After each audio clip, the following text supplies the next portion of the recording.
Hello, this is Srishti. Welcome to Pratiyogita Darpan. इस video में हम बात करने वाले हैं श्रीलंका के संविधान में 13वें संशोधन को लेकर। दरअसल 1987 में श्रीलंका के संविधान में 13वां संशोधन किया गया था। बात यह है कि भारत और श्रीलंका के बीच तमिलों का जो मुद्दा है वो बहुत ही ज़्यादा अहम है और इसी को लेकर ये संशोधन है। इस संशोधन को 1987 में कर दिया गया था, लेकिन ये पूरी तरीके से लागू नहीं हो पाया था। इस वीडियो में हम इसी की चर्चा करने वाले हैं।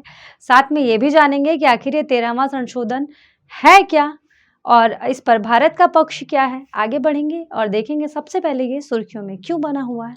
देखिए, हाल ही में भारत ने द्वीपीय देश श्रीलंका में अल्पसंख्यक तमिलों को समान और उचित प्रतिनिधित्व देने के लिए श्रीलंकाई संविधान के 13वें संशोधन 13A को लागू करने का आग्रह किया है, जिस पर श्रीलंका के राष्ट्रपति रनिल विक्रमसिंघे ने एक सर्वदलीय बैठक की। हालांकि उक्त घटनाक्रम का श्रीलंका में एक समुदाय द्वारा विरोध भी किया जा रहा है।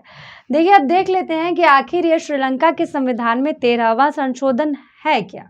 13वां संविधान संशोधन के तहत श्रीलंका के 9 प्रांतों में काउंसिल को सत्ता में साझेदार बनाने की बात कही गई है। इस संशोधन का जो मुख्य उद्देश्य है वो है श्रीलंका में तमिलों और सिंहलियों के बीच संघर्ष को रोकना।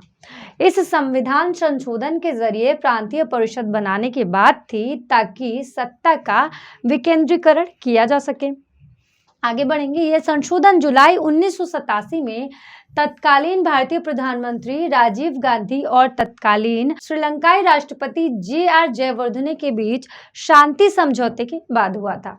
उस समय श्रीलंका सशस्त्र बलों और लिबरेशन टाइगर्स ऑफ तमिल इलम के बीच गृह युद्ध जैसी स्थिति थी, जिसमें एक अलग प्रांत बनाने की मांग की जा रही थी। आगे बढ़ेंगे। भारत श्रीलंका शांति समझौते का जो उद्देश्य है वो तत्कालीन उत्तरी और पूर्वी प्रांतों में राजनीतिक शक्तियों को हस्तांतरित करने का एक तरीका खोजना था, जिसमें देश के तमिल बहुल क्षेत्र शामिल थे।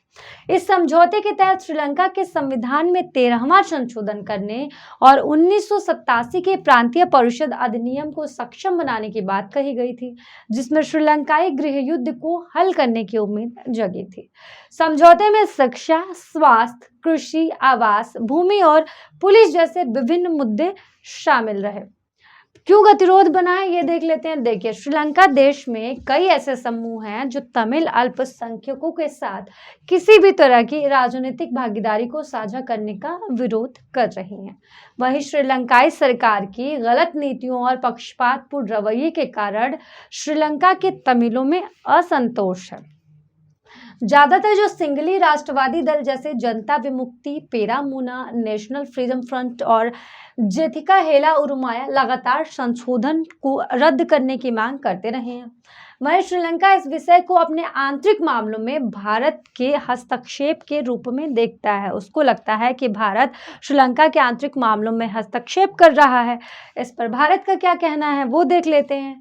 भारत का इस पर पक्ष है कि वे चाहता है कि श्रीलंका सरकार संविधान संशोधन के सभी प्रावधानों को जल्द से जल्द लागू कर दे ताकि सत्ता का हस्तांतरण हो और जाफना में तमिलों को नीतिगत फैसले लेने का अधिकार मिल सके। कहा जाता है कि भारत श्रीलंका के संबंधों में ये एक प्रमुख मुद्दा है जो रिश्तों को तनावपूर्ण बना देता है। फिलहाल के लिए इस वीडियो में सिर्फ इतना ही। उम्मीद करते हैं कि वीडियो में दी गई जानकारी आप लोगों को अच्छी लगी होगी। अच्छी लगे तो कमेंट में हमें बताएं। साथ ही ऐसी ढेर सारी जानकारी के लिए हमारे चैनल को लाइक, शेयर, सब्सक्राइब करना ना भूलें। Thank you.